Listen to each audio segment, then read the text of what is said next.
I don't know what happened just now. Like somebody tried to call me and I hung up on the call. My screen froze. Wild. Wild, wild, wild. I don't know what's going on. You know, they're doing an antitrust lawsuit type of thing, I think, against Apple. I'm filming on an iPhone right now. I'm really beginning to think that Apple is like fucking me over on purpose because there was the live that I did where I used my headphones, and when one of the headphones went out and I tried to put in the other one, I lost all sound and had to start over again. Now here I am. A phone call comes through during the live and suddenly my screen freezes and everything's all fucked up. I'm I'm I'm very upset. It doesn't make me happy. And I hate it because I don't want to have to go back and talk about the whole history of bromance again. But then I kind of feel like I need to because I was in a flow. But you know what? I'm not going to do that. I'm not going to rehash everything I said about bromance because number one, I'm a little bit thirsty. And number two, I'm not deleting that previous video. I'm going to leave that up there. I'm not going to redo everything I said. So it's just got to live there. And hopefully people are willing to follow me from one video to the other. But that's neither here or there. Let's talk about romance. So, I see that they're redoing Addicted Heroine into a show called Stay With Me, and they're not even filming it in Taiwan. They are filming it in China. This is a Chinese cast. This is a Chinese production. I'm both excited and terrified because on the one hand, I'm really excited to finally like get a conclusion to this story because for years I always wondered like what happened next in the Addicted Heroine story. And at the time I was watching Addicted Heroine, there were not very good fan translations of the novel, so it wasn't like I could go to the novel, read it, get caught up and be like, okay, I resolved in my mind what happened with this. I don't need to know anymore. So I was very, very, very excited to have the opportunity to be able to figure out what the fuck happened and maybe fill in some other gaps. Who knows? And also, Stay With Me was only 24 episodes. And like I said, the last time when I looked to see how many episodes there was of Untamed, it was like 50. So I'm like, this will work. This I can handle. This I could do. So I start watching it. And to be honest, honestly, Stay With Me, it kind of starts a little bit slow. I'm not gonna lie to you. In the beginning, you're like, I don't know how this is supposed to turn into a bromance because this kid hates that kid. He's mean for no reason. There's a lot of family trauma and tension. Not sure how this is gonna go. But the more I watched it, the more this show became a comfort show to me. The more it was like, I'll watch an episode before I go to bed. And over the course of a few weeks, I finally got through the show, and last night I finished watching the show, and I am so happy. I am so sad. I'm so angry. I'm so I'm a ball of emotions about this show. And because I'm such a ball of emotions, I'm like, I need to get on here and I need to get other people to give me recommendations for what bromances to watch. I need to know kind of like where to go, what to watch, what can give me these feels. But also, I have to talk about this show. I have to talk about this show.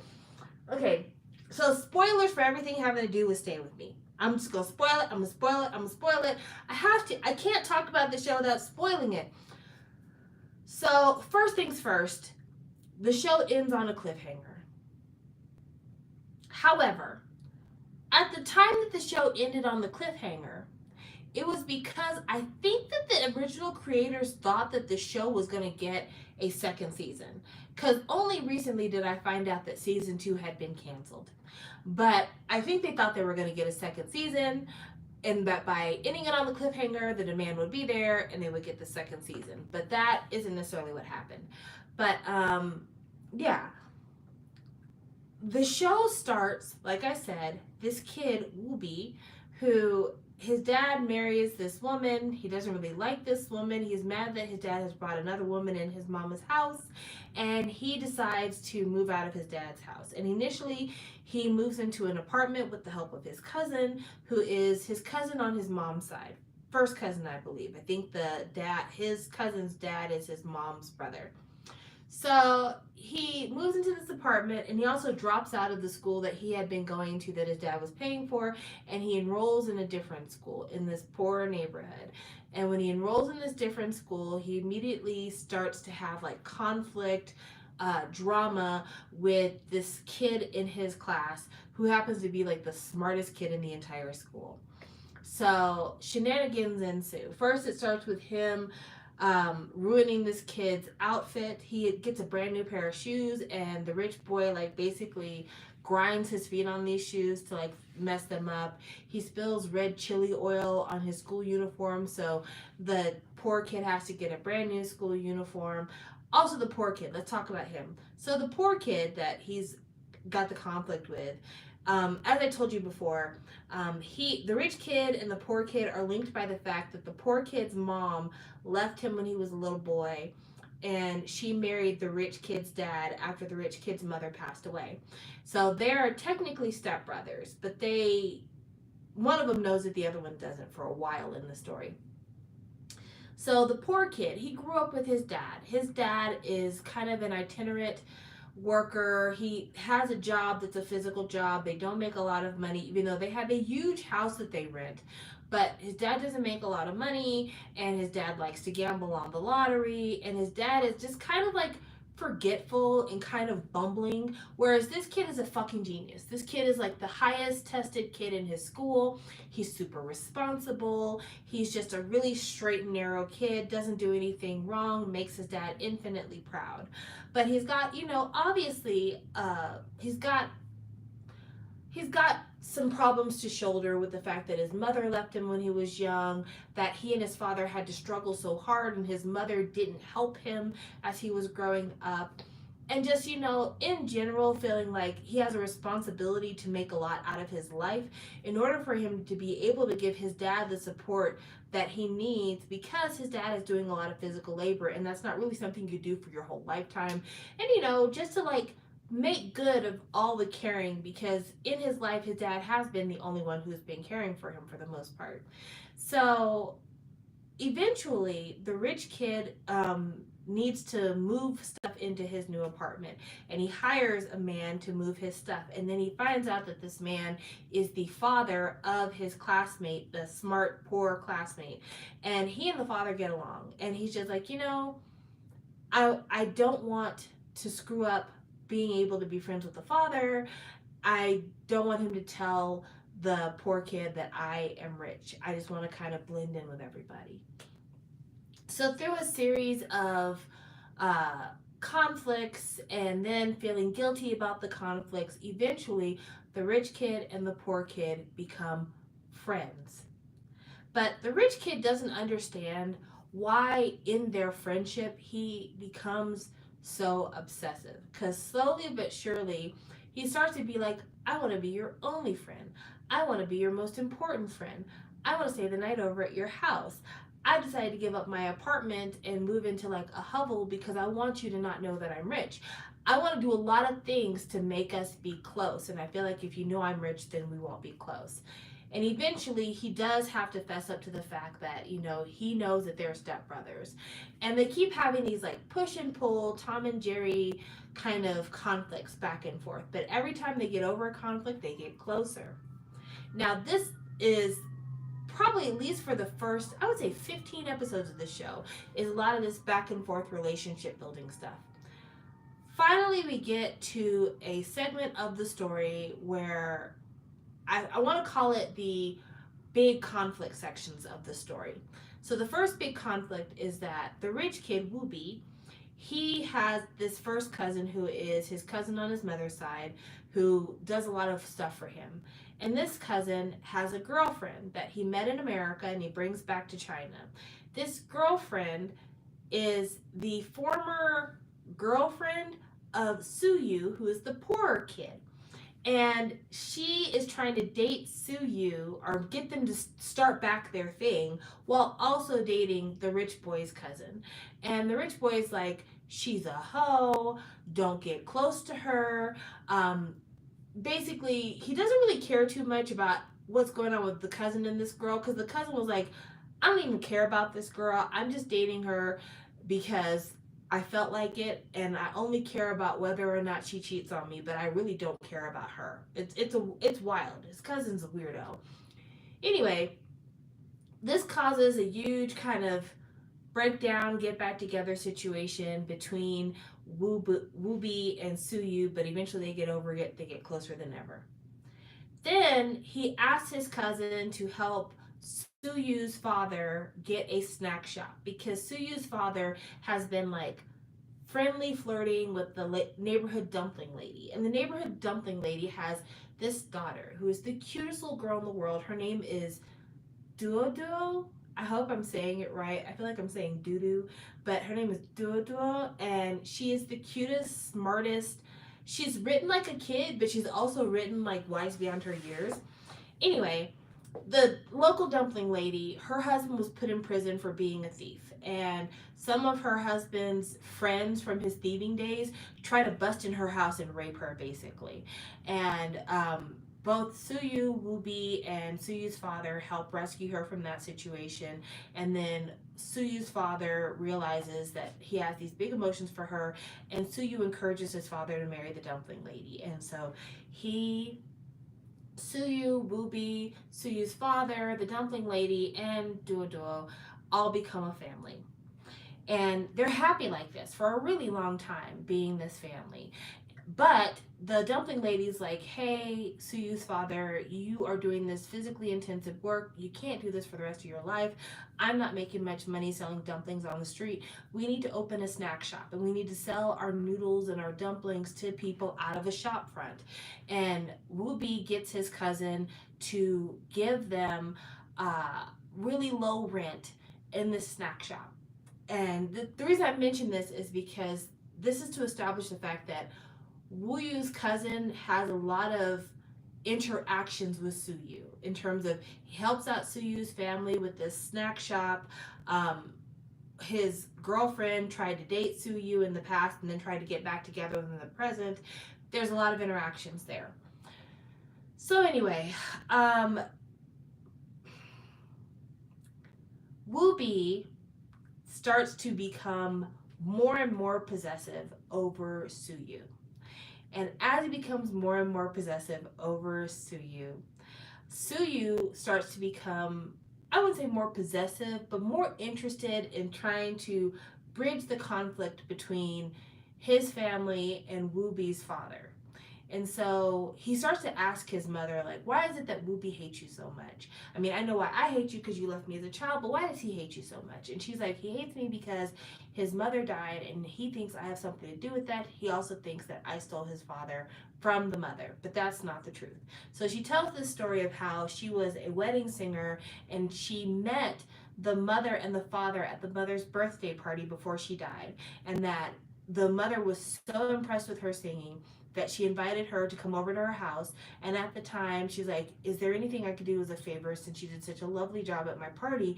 And she's like, yes, could you make a statue for my little boy? His name is Suyu. And she gives him she gives the mother a picture of Suyu because the mother is an artist. She's a sculptor. And so the mother makes this sculpture, and it's the last sculpture she makes before she dies, and it's a treasured item for Wooby. Well, when Suyu first saw the sculpture, he recognized that that is him. And so that's why he's like, there is something going on here, but before I toss my mother away, I want to get the truth. So then the mother's like, yeah, I did not steal this man. I did know the mom, but we weren't best friends or anything. We just knew each other. And I started to hang out with the dad because he was sad about losing his wife. I got a job at their company because he knew I was struggling for money. And as I was working at the company, that's when the rumor started that we were doing something, but we really weren't.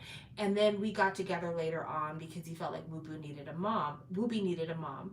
And then this is where things get outlandish, kind of. Suyu finds out that Wooby's mom died in a car accident, even though Wooby wants to blame Suyu's mother for this accident. And so he's trying to figure out what actually happened. So he goes to the house of Wooby's uncle, his mother's brother, not the father of the cousin, but a different uncle. and he's outside for 2 days, no food, no water, no shelter, gets rained on, waiting to talk to this uncle. And the uncle tells him the mom knew that the father's company was in trouble, and she decided to take the blame for the trouble because it was a supplier that sold him defective products. And she wrote this suicide note, and she killed herself. It wasn't your mom that killed her. So Suyu brings this information back to Woobi, and it causes Woobi to forgive Suyu's mom for her relationship with Woobi's father, and it brings the two boys closer together than they were before. But then one day, Duo Duo is playing in the house that Woobi and Suyu are staying in, and she picks up the statue and notices there's a small compartment underneath the statue. Well, when they open the compartment, she opens the compartment and finds this piece of paper in there. The piece of paper was the evidence that this other company had tampered with the products for Woobi's father's company. They bring this evidence to him, and then it is discovered that actually, somehow or another, the uncle made it to where somebody caught wind that this product swap was about to be discovered, and the mother is killed in a car accident on purpose. Someone rammed into her on purpose to try to find this evidence. But right before she died, she stuffed the evidence in the statue of Suyu, and it has survived all this time. So after that happens, Woobi's father and Suyu's mom get closer together because he realizes like she's always been on his side. Woobi apologizes to Suyu's mom. Everyone gets a little bit closer. But the other problem to this is that Woobi's mother's family, who have been taking advantage of the business relationship, have become very kind of, I don't want to say leery, but they have become a little bit more suspicious of Suyu and his mom. They're becoming a little bit more nefarious in their plots and motivations against Suyu and his family. So we keep going. Both Woobi and Suyu are seniors in high school, and it's time for them to decide where to go to school. Suyu wants to be a biologist, Woobi wants to be a pilot. And apparently being a pilot is really hard to do in China at that time. And they have to take an examination, and of all the kids examined in Beijing, Woobi was one of 2 kids who made it through the examination. And then he takes the test, and he does well on the test, and he gets admitted to a first-tier university to become a military pilot. He just has to take one more recertification exam, and then he will become a military pilot. Well, the cousin that I was telling you about that likes Woobi so much and has been helping Suyu, that cousin was like, hey, I know you suck in school, so I was going to arrange for you to come to Hong Kong with me and hang out with me, and I would help you through school, and then you'd get a job at our family companies. And Woobi's like, that's not what my plan is. My plan is to become a pilot. And so the cousin is pissed off because Woobi's like, I want to become a pilot. I want to stay in Beijing because I want to stay close to Suyu. And so that pisses the cousin off. But then when the cousin finds out that Woobi, through the help of Suyu, did well enough to get into a first-tier university and is going to become a pilot, it gets him enraged. And then he figures out, through going through the home of Woobi and Suyu, that Suyu had a previous or present relationship with the cousin's girlfriend. Remember I was telling you about that earlier? So after all this is brought to the forefront, the cousin is like, I need to kill this boy. So the cousin talks to Suyu and is like, hey, I heard your dad's got back problems from doing manual labor. I know a back specialist who can help him out. You guys need to go to this guy. He's got an appointment for 8 o'clock. Go see him tomorrow morning and he'll get you all sorted out. And Suyu's like, thank you. I really appreciate all of your help. You've been so helpful to me with the restaurant and everything else you've done. And Woobi is like, don't trust my cousin. My cousin and my mom's family in general are crazy people, and they don't ever mean anything good. Anything they do for you as a favor, they're going to want something else in exchange. So The morning that Suyu is supposed to go to the doctor's appointment with his dad, Wooby's like, I will drive you to the doctor's appointment. Gets in the driver's seat, they hit the road, they start heading for the appointment. Then the cousin calls Wooby and is like, hey, we had an appointment for 9 o'clock. Where are you? Wooby's like, I am driving Suyu to this appointment that you set up. And the cousin's like, what? You're driving him where? Turns out the cousin had cut the brake lines on the car that he thought Suyu was going to be driving because he was going to kill Suyu. But Wooby is driving, and Wooby ends up crashing into a truck because they're driving on the street. The accelerator pedal works, but the brake doesn't, and the only way to stop the car is to run into another vehicle. Even though I don't agree, you should run into shrubs first if you can. And Wooby is devastatingly injured, covered in blood, completely unconscious. Wooby's a mess, and Suyu carries him on his back to the ambulance, which is stuck in traffic because it's morning rush hour traffic. And at the end of the show, on the very last episode, we see a house tour of the house that Wooby and Suyu live in. All of Wooby's stuff is in his room. None of Suyu's stuff is in his room. And that's where season 1 ends. Now, based on what I just told you, you can probably understand why I was devastated, angry, and sad about the end of this show. Because I'm like, how could you end it on another fucking cliffhanger? The first iteration of this fucking show ended on a cliffhanger, and now this is ending on a cliffhanger. Fuck you so bad. I was pissed. But at the same time, I was happy. And I'll tell you I was happy. I was happy because I would say in the last 3 to 4 episodes of this show fought so hard to get around the censors. And the way that they fought to get around the censors is just... There's this one moment in particular. There's a moment in the classroom where the lights go out in the classroom and Wooby goes up to Suyu and kisses him on the cheek. Now, that doesn't seem like a big deal, but it puts forth the notion that there is a romantic element there. Also, for those of you who are like, this show sounds disgusting, incest, they're stepbrothers who didn't grow up together. I'm just going to put it that way. You're just going to have to suspend your disbelief and your ick. So that happens. Then there's all these kind of like very weighted looks between the actors that let you know that like something is happening off screen that you don't see. A lot of picking someone up and carrying them away. A lot of resting your head on someone's back or resting your head on someone's shoulder. A lot of tons of couple clothes. I mean, so many couples outfits in this show, it's obscene. Like couples t-shirts, couples pajamas, couples everything. They do a couples dance, which is kind of like a sexy dance with each other. But the real big ones, the real big moments where they were trying to allude to homosexuality without saying homosexuality, there's this moment where Suyu and Wooby go to the beach and they're giving weighted glances at each other. And Suyu says to Wooby, I really want to shout. And he's like, well, we're at the beach. What better place to shout? So he looks at him and looks at the ocean and says, I love you, ocean. And then looks back at Wooby. And I'm just like, that's so cute. And then there's, right before they did that, they had fallen asleep in a tent on the beach. And Suyu had woken up first and kissed Wooby on the cheek in the tent, which I was like, oh my God, 2 cheek kisses, what the fuck?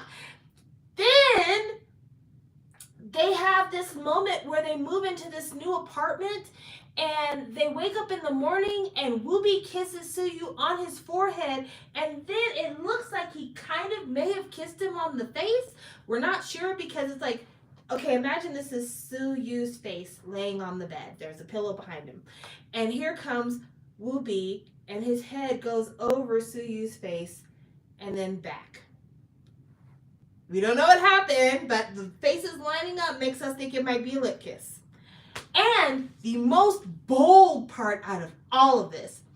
So Wooby's father comes over to the house and he walks into Wooby's room and sees that he's got like a mess on his bed. So he's folding his clothes, putting stuff away, and he sees this tube. And I'm going to show you what the tube looks like. I don't have their same tube because I don't engage in anal sex, but the tube looks like this.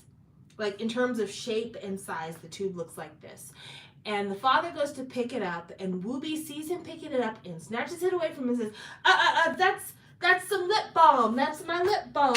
And don't touch that. That's mine. And the father's like, what? It's lip balm. And so Wooby opens the tube and puts some on his dad's lips and is like, see, lip balm. The dad leaves, and then Wooby goes, oh, thank goodness it's written in English and he couldn't read what it says. Baby, what comes in a tube and is written in English that you're glad that your dad doesn't know what it says, but you tell him it's lip balm? What is it really? Did you just put lubricant on your dad's lips? What? And that's in addition to a lot of like, if you help me to study, I'll give you a special reward. And they were having some conversation over studying, talking about, and that's a good lubricant, and things were happening. Things go on. So I say all that to say, towards the very end, towards the last few episodes, they were working really hard to lay it on that like there's other things going on. In fact, there's this one scene where the dad, Wooby and Suyu are play fighting, and Wooby locks Suyu out, and Suyu's like, please let me back in. And instead of him walking in first, the dad walks in first, and Wooby kisses the dad on the side of his face. They were working very hard to try to skirt the censors. But because they worked so hard to skirt the censors, I think that's the reason why they're not going to get a season 2. Apparently season 2 has been canceled. It's not going to happen. And if I want to actually know how this story is supposed to end, I'm going to have to read Stay With Me, the novel, which I don't want to because it's got like fucking 200 chapters to the whole story, and that's a lot of reading to do, but I'm willing to do it because I'm invested in this fucking story, man. I'm invested in this fucking story. But because I'm so invested in this story, and because this story has fully captured my imagination, and because I am in love with the story, I am now asking you, my audience, what do you recommend me watch in terms of bromance? Because I need more shows. Now, I'm not sure if I'm willing to give Untamed a start immediately. I might eventually make it there, but right now it's a little daunting for me. But Spire Realm is airing right now, and I'm thinking I might start that. And I have a Viki subscription. I also have a subscription to IQIYI. Is that how you pronounce it? Anyway, I'm looking for recommendations, so you can leave them in the comment section, your recommendation for bromance. But this show has really got me. It's really got me in like a soft, warm place in my heart. One, because it's so dramatic and I love a good drama. Two, because there's so many like really cute kind of family comfort moments in this show that I love those kind of moments. Like, I love nothing. One of my favorite tropes in all of fan fiction, anything, is found family. And this show is so found family without meaning to be found family, but it's totally found family.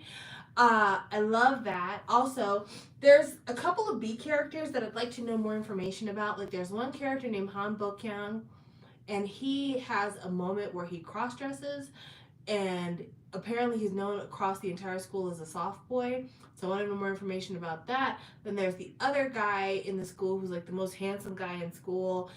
I want to know more about him. So those are two I want to keep up with. But yeah, this show is just, it's got so many fun little moments. Like, it's a show that honestly, if I was going to if I was going to recommend this show to somebody and tell them what to expect when watching this show, I would say watch this show if you love push and pull relationships. Watch this show if you love found family. Watch this show if you do not care about plot. That is the biggest one. If you don't care about plot and you're okay with angst without a happy ending. Like if I was giving it fanfic tags, those are the tags that I would use. But it's not explicit. And for a lot of people, they need their BL to be explicit. And I think what this show has taught me that I didn't expect to feel by the end of it is that this show really brought home the less is more to me. And I had been feeling this way for a long time. I think I did a live a few months ago about the show Playboy, spelled with two Y's. So it's Playboy. And how I couldn't even watch the show anymore. I had to quit watching the show because it was so kink focused. And there's nothing wrong with kinks. Don't get me wrong. Everyone has their thing.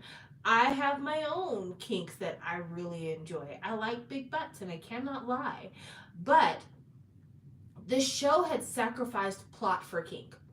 Like, part of the show was that this one guy was looking for his twin who had disappeared, and he believed his twin was a sex worker and possibly on drugs, and he wanted to figure out who got his twin addicted to drugs, where is his twin's body, and who's responsible for his twin's disappearance. These are all very compelling reasons to have a show. But when it came time to execute, who gives a fuck about the twin? Instead, we have to see people who have cosplay kinks and people who have dominating kinks and people who are into group sex and people who are into humiliation kinks and stuff like that. And I'm just like, I didn't come here for this. I really want to figure out what the fuck happened to this guy's twin. And it was so many scenes of people having sex straight up. And I was just like, okay, if I wanted to watch porn, Pornhub's right there. I'm not paying Gaga Olala for me to watch Skinamark. I'm not gonna do it. I'm not gonna do this. So yeah, I think we've gotten to a point when it comes to like BL where the market is so oversaturated that people have resorted to like the more close to the line, the more flesh they can show, the more sexy bits they can show, the more attention they expect to get. And they're not entirely wrong. One show that I think about whenever I think about like sexy shows that got attention for being sexy shows, I think about Ken Porsche. Now, I personally really, really liked Ken Porsche. I liked Ken Porsche because Bible Summit is on the cast for that show, and I think he is so incredibly hot. He's like a less evil Jay Park to me. I really, really think he's hot, and so I was really glad to watch him on that show. But also, like, the storyline, the mafia romance line, I enjoyed that shit. That was fun to me. But part of what got people watching Ken Porsche was that the lead actors were showing a lot of flesh and there was a lot of, simulated sex going on in the show, and it got them a ton of attention. Also, I remember the show that Saint did right as the pandemic was breaking. I think it's called What Are You? I can't remember because I haven't watched the show in a really long time, but it was Saint and Z Pruck. And this show was not even really supposed to be about them. It was supposed to be about these two other people. But because COVID happened literally in the middle of their show, they hadn't finished filming the show. So they had to figure out, how can we finish this show when we have so much story left to tell and COVID restrictions keep us from being able to get people in the room together. So that show basically just ended up being tons and tons of scenes of Saint and Z making out. Like, that became the storyline for like the last 4 to 5 episodes of that show. So yeah, sometimes you could do too much skinship and not enough plot. But for me, Stay With Me, it totally reminded me that part of what I love about some of these BL shows is I really and truly watch these shits for plot. Like, honestly, the fact that it's guys I find guys hot, so watching two guys be hot, it works for me. But I also really enjoy a lot of the story aspects for BL, for Yaoi, for, fan fiction. And I'll tell you, I think, what I've discovered in my older age about what it is about these stories that I personally relate to. Because obviously, there must be something that runs consistent across the board with these stories that I like. And I think what I relate to the most when it comes to these relationships is the idea of unmet desire.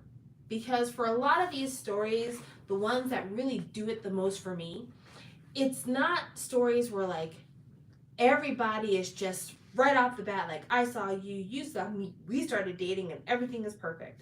Those shows don't do anything for me.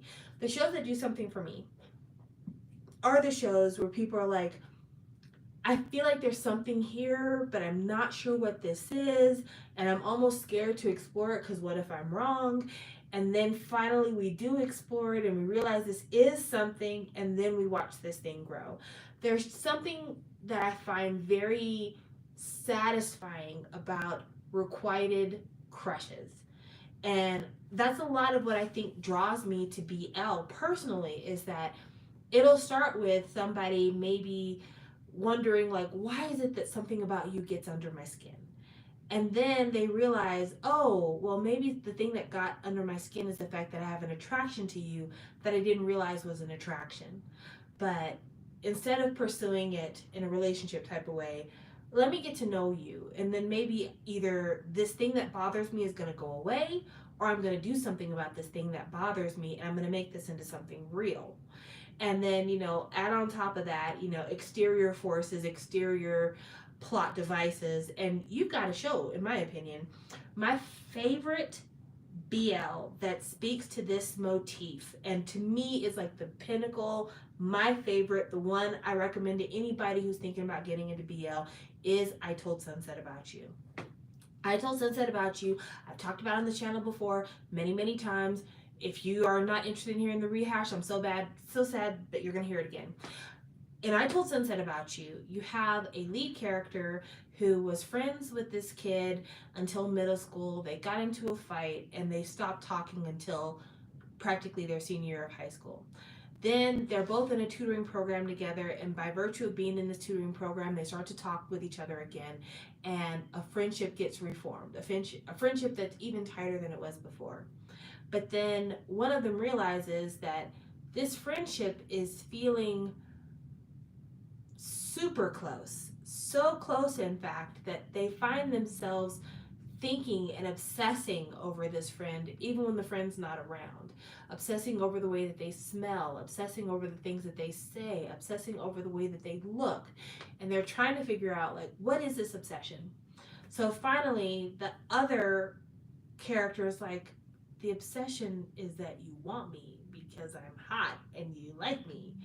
And the main character is like, I don't, maybe, but I've never, and I don't know, and I'm not sure. And they're very conflicted. They're very conflicted because they want to be in this relationship, they want to be close, but they've never thought that they themselves could have a same-sex attraction.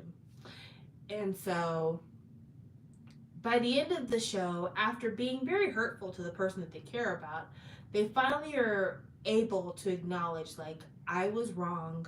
I was freaked out because I didn't understand my feelings, but now I understand them. And because I understand them now, I'm willing to put aside all of that fear, all of that anxiety, all of that internal angst to be by your side and be the partner that you deserve.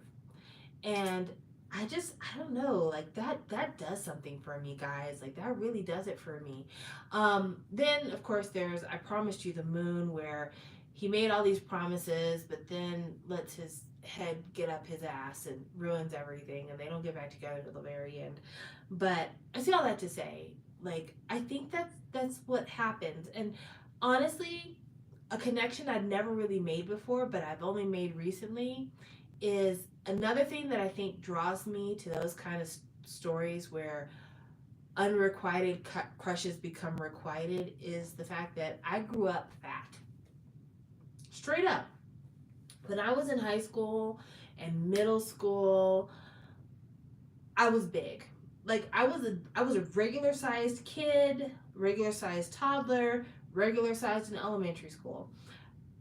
At the age of about 9 or 10, I ballooned. I got bigger wide, I got bigger tall. I was the biggest kid in my class in most of my classes. And as people are starting to get to where hormones and everything, especially in middle school, when people are starting to have their first boyfriends and girlfriends, I didn't have anybody. And I would have crushes on people and I would like people, but people wouldn't like me back because I was fat and I was tall. And unfortunately, after I had moved to one portion of the world, I was black, and most of the people around me were not black, and so they weren't interested. And I had a lot of feelings about that. I had a lot of feelings about that because I honestly really, really wanted to be in love, and I wanted to be in love with somebody who felt the same way about me. And it would be very difficult to put myself out there to let somebody know I like you because I faced near constant rejection most of the time. But there were a couple of instances where I was willing to put myself out there, and at the very minimum, lust was reciprocated, if not liking or loving.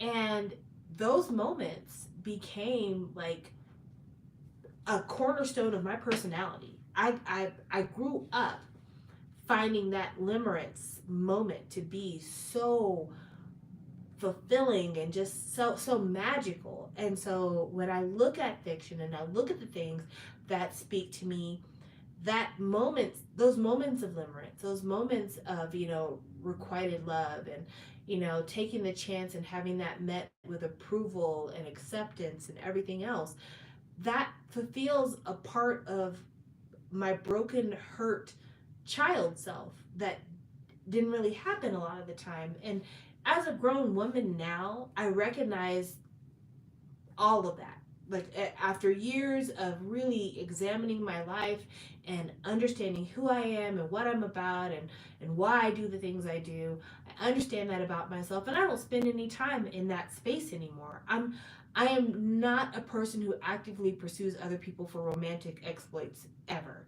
I have not been on a date in literally over a decade. Like I don't engage. I am not romance oriented anymore in my personal life. But part of healing my inner child, or at least satisfying the cravings of my inner child, is watching stories where people who, against the odds or against what society may say is acceptable or against what even they thought was acceptable for themselves, find love with somebody in an unconventional place. That really does it for me. That really, really does it for me. And I'm just really glad that I am now coming to find that satisfaction in bromance. Because yeah, with bromance, I think the thing that kept me from it is that it was always stuck in that moment of like, will they, won't they? It's never fulfilled. At least it didn't seem to me like it's ever fulfilled. The words aren't said, the movements aren't made, the signs aren't necessarily always there that this is a love that is shared. And I think that frustration I could feel in the way that people talked about bromance, and that's why I haven't been as open to it. But yeah, now I'm open to at least like take a look, see what I like, see if this is something for me. So that's why I say if you have recommendations for BLs that you think I would like, but especially if you have recommendations for bromances that you think I would like, please leave them for me. I'm interested in exploring more content, and I plan to talk a little bit more about BL on this channel because I'm listening to K-pop, and I'll probably always have my ear to the streets when it comes to K-pop, but I just feel like I have more to say, and I'm much more engaged in the BL spaces than I am with K-pop. In fact, the only thing I could, when I was just now saying, I'm more into BL than K-pop, I was gonna say, what's the last K-pop thing that really like triggered an emotional response in me? The last K-pop thing that triggered an emotional response in me, honestly, was Hyuna. And that's because today I was trolling on Twitter and they had stills from an interview that Hyuna did talking about how she's been told by her record label that she's a problem for them, and that, when people criticize her, she realizes that they're criticizing their criticism interferes with her happiness, so she doesn't listen to it. And I just was thinking to myself, number one, your foundation is too white for your skin. That was my first thought. And I really mean that. I was like, why is she wearing this like goth Lolita makeup and her facial foundation does not match her neck? That's lame. Give that shit up. That looks weird. But my next thought was, she thinks this is cute. She thinks this is cute. Hyuna thinks it is super cute that she's dating somebody that the public is saying they don't like. She's boiled it down to, people just want to interfere with my happiness. That's all that is. People are just talking their talk because I'm a celebrity. People are just talking their talk because they're jealous that I have a life. And God, how many women have you encountered in your life that are like that? How many men have you encountered in your life that? How many fucking celebrities have kept their ears shut as people have tried to tell them, girl, don't do it. Boy, don't do it. And they're just like, you guys don't know what the fuck you're talking about. You're just mad. There's a TikToker by the name of Morgan Bailey. And she got famous on TikTok for having a baby by a random man from Atlanta. I'm not even lying. This is what she literally said herself. She had a TikTok where she was like, get ready with me to go to work. So here's my purse. Here's my laptop. Here's my water bottle. Here's this baby from this random man I met in Atlanta. And she's going through her stuff. And it goes viral. And she starts making videos about the random man in Atlanta she had a baby with. The random man in Atlanta gets pissed that she's talking about him, so he's making his own videos. But then things kind of go quiet for a little bit. We find out that her and random man from Atlanta have gotten back together again. Random man in Atlanta does a video talking about, I'm living with her, she's paying my bills, she gave me $20,000, like, she's mine, basically. No matter what bullshit she was talking about previously, she's mine. So then, after he comes out with that, she invites him to go on her channel. Now,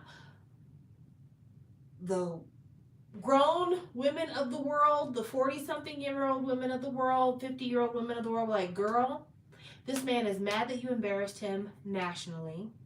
He's going to embarrass you in response.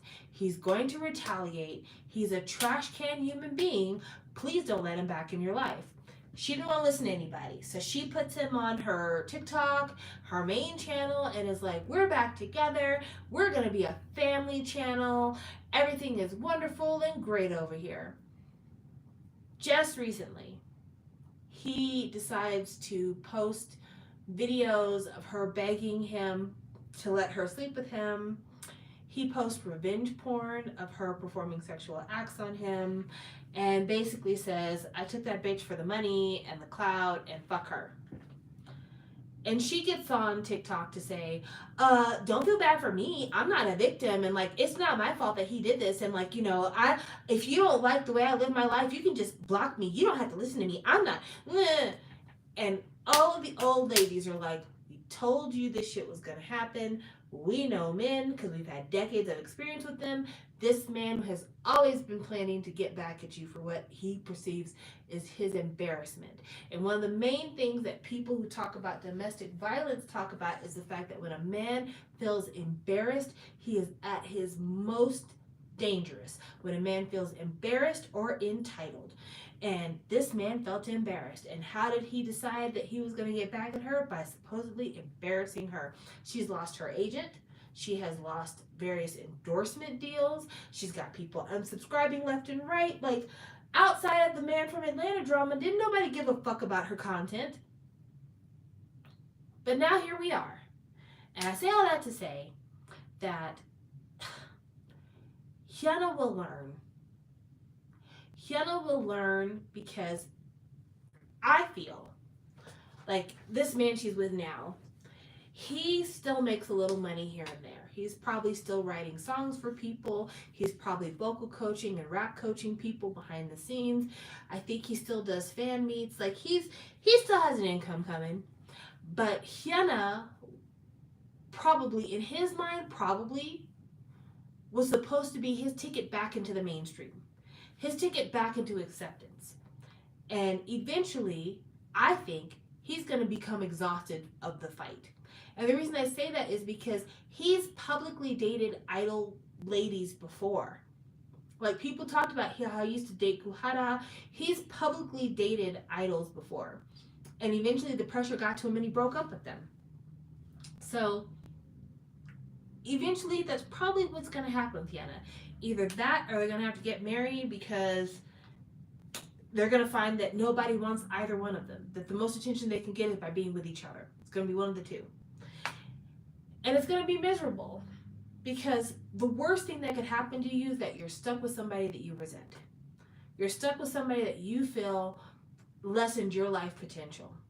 My mother was married to my stepfather since the time I was 2 years old. And he always resented her.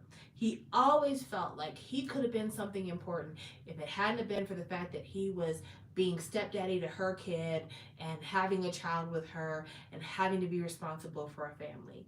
Even though she didn't end anything for him. He felt like he could have been a pro basketball player. He had stopped playing basketball before they met. He thought he could have done great things with his military career. She's not the one that told him to leave. But he believed all of these things because he needed to have some excuse for why his life didn't work out. And it was a terrible marriage because on the one hand, he didn't want her to leave because he was afraid that if she left and she did better in life, that would prove that he was the problem, not her. But at the same time, he was not willing to stay faithful. He was not willing to contribute his even share in the household because he deserved to be able to run the streets and cat around because she tied him down. Lessons learned. There's some things about humans that don't change.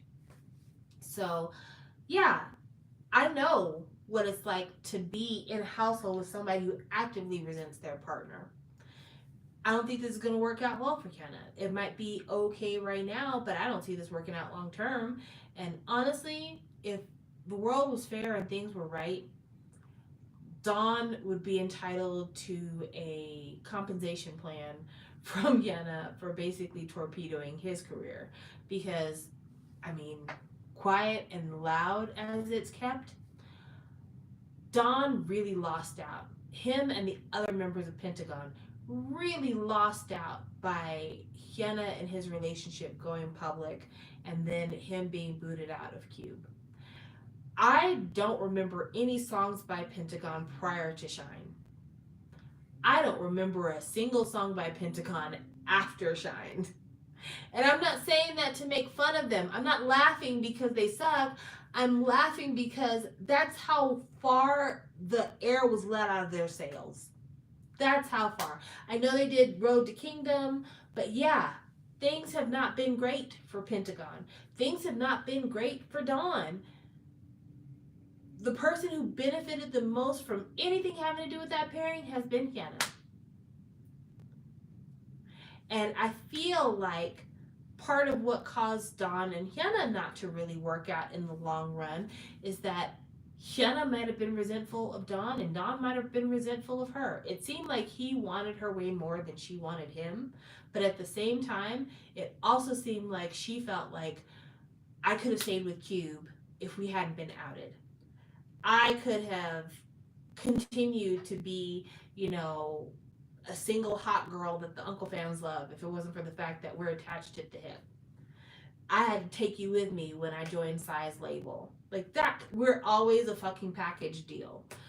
And I think maybe she got a little bit resentful of that. And one of the things that maybe this relationship does better for her than what her relationship with Dawn did is that at least in this relationship, because people don't want to see his fucking face, maybe she won't be taking every fucking picture on Instagram with him.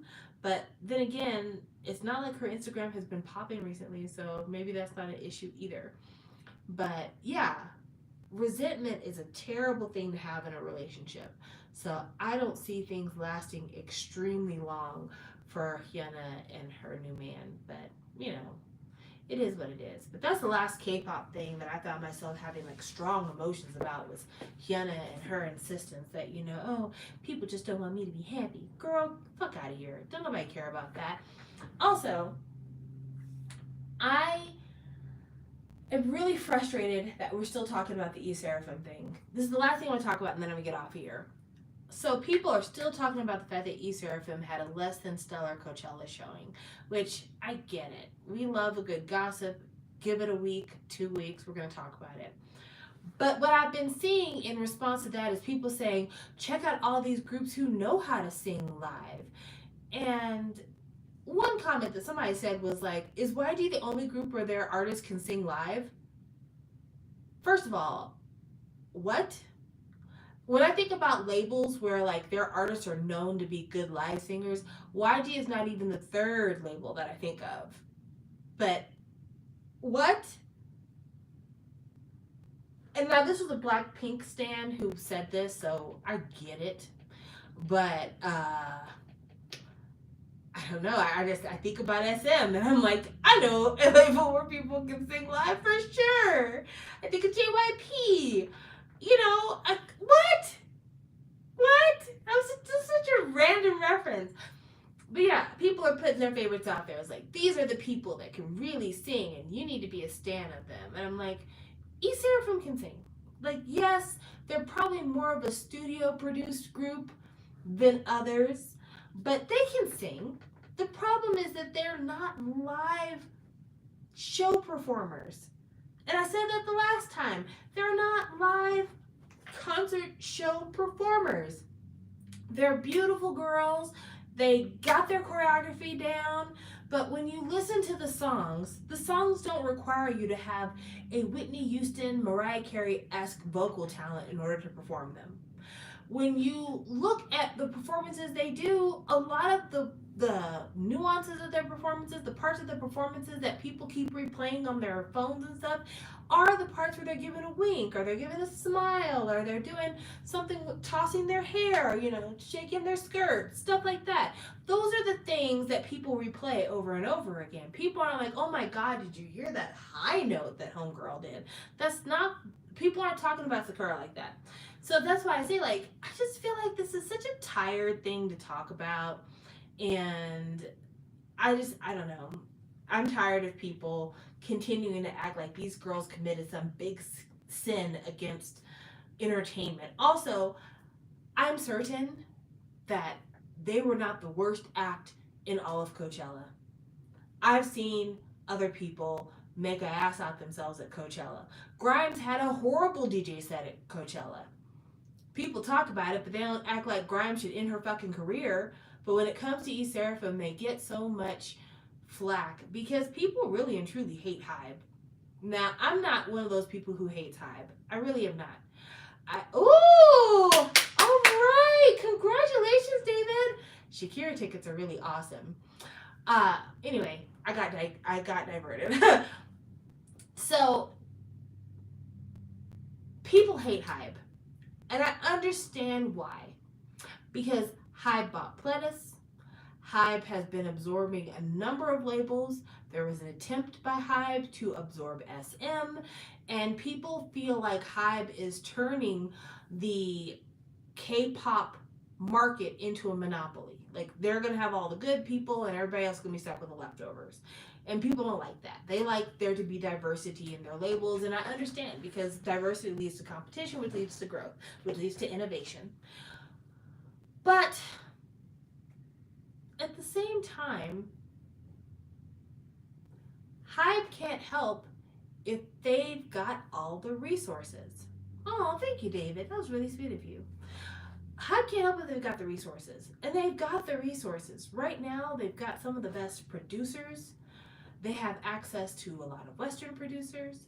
They have amazing creatives who are great with like concept direction. They have got very talented stylists on staff. They've got legacy artists who are known to push units. they just got a lot going for them. And because they have so many resources and everything else, yeah, they're going to put out a product that people are going to be more excited about before it's released than maybe other people. But that's because they have a track record, because of the talent they have in house, because of the stable of talent they have access to. And it's not the best thing in the world that, they get attention before we've ever heard them say a word.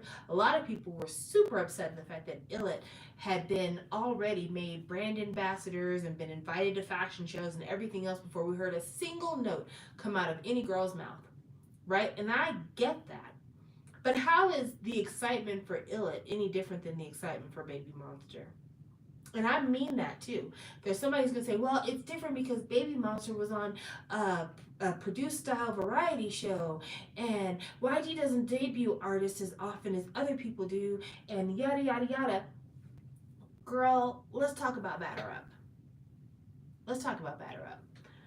Do you think that a group like Billy could release a Batter Up and promote it in the same manner, length of time, everything else that YG did, and people not be like, wow, what a fucking misfire.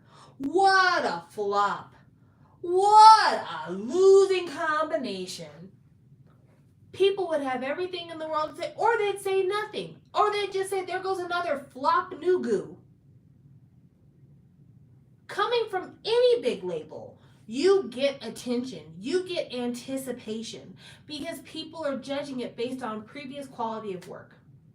Which, honestly, if that's the reason why people like Baby Monster, I'm surprised they were so excited, because I feel like a lot of the Teddy production is a little bit old at this point, but whatever.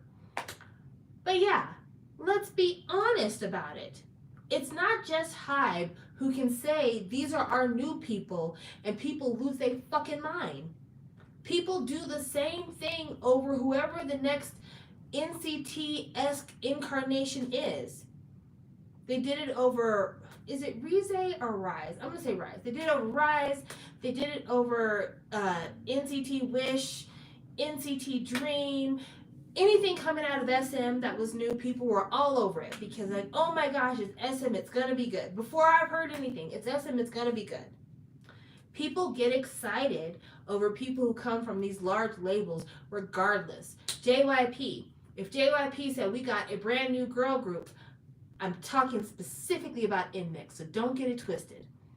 They say we have a new girl group. We're releasing a blind box. You don't know anything about these fucking girls, but the pre-sales are going on for 1 week. And you better buy your copy now because the copy you're gonna buy will never be sold again. Do you know who bought a fucking copy? Me. Do you know what fucking song came out after this group debuted? That fucking O.O song, which was terrible.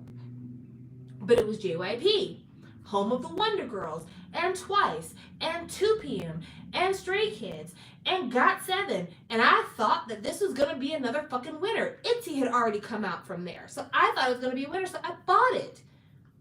So saying that, oh, I'm just so mad because everyone's giving attention to these girls who haven't even sung a note yet, baby, I didn't even have faces to put to names.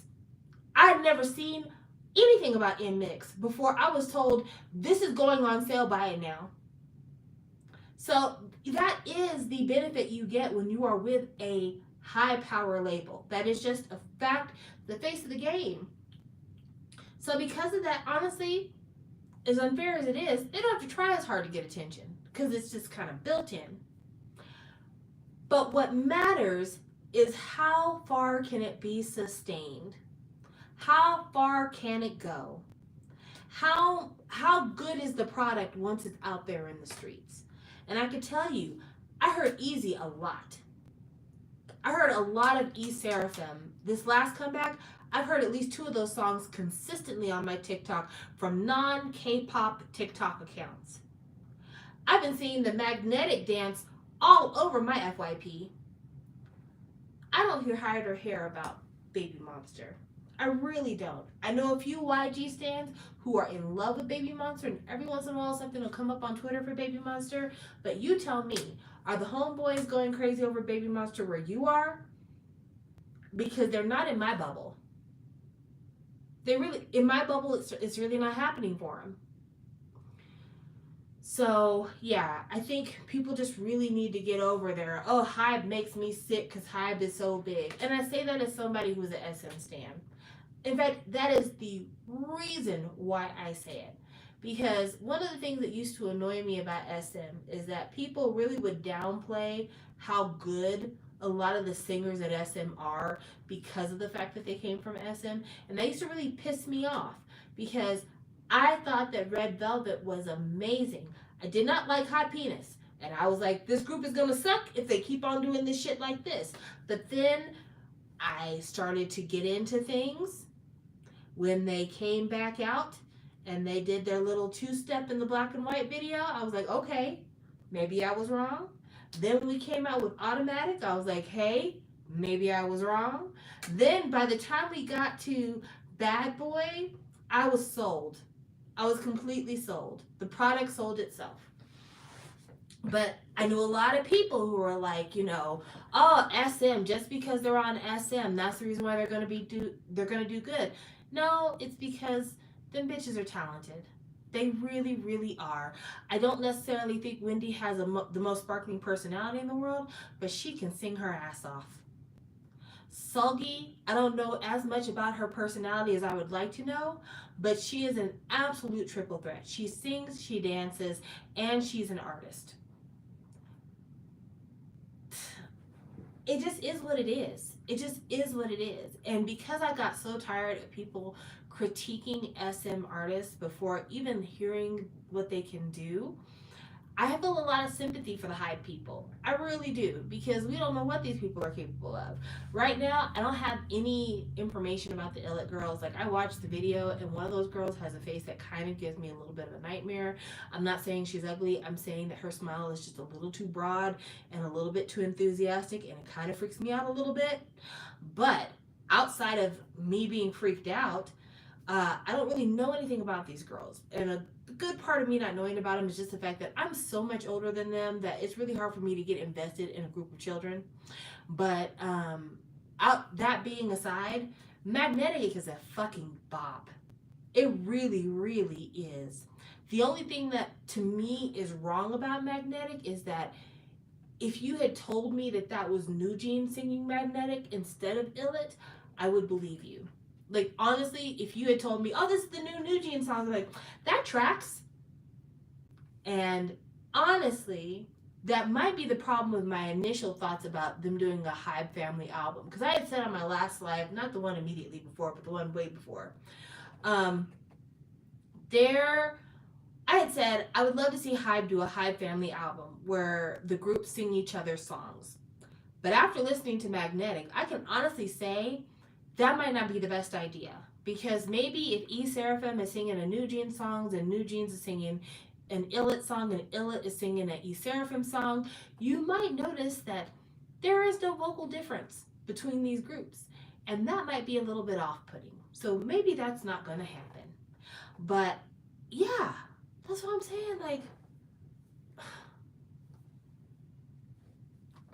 the label has got it down. They know what makes a hit song.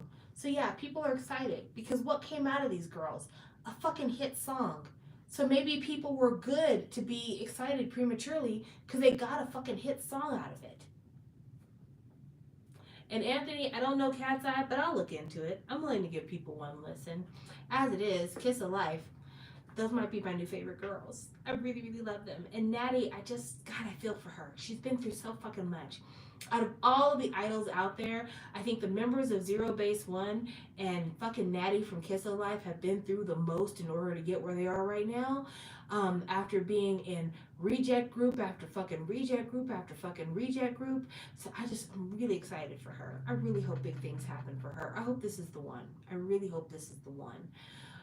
But anyway, thank you guys for being here with me, and the I did a live, like I said, my screen froze, and so I got a whole live that I started, I had to turn off because my screen froze. Then you've got this live that's going on right here, where I am talking to you about my desire to watch more bromance, and I told a very off-putting, rambling synopsis of the show. Stay with me. That I don't ever want to watch myself say that ever again. But yeah, that's all I've got for you guys. I hope that you have a really good weekend. I'm looking outside and the clouds are kind of low, so I don't think the weather's going to be particularly great where I'm at, but I hope the weather is beautiful where you are and that you have a wonderful, wonderful weekend. Hopefully, the next time we see each other, it'll be about something amazing, awesome, wonderful, and positive. Bye, guys.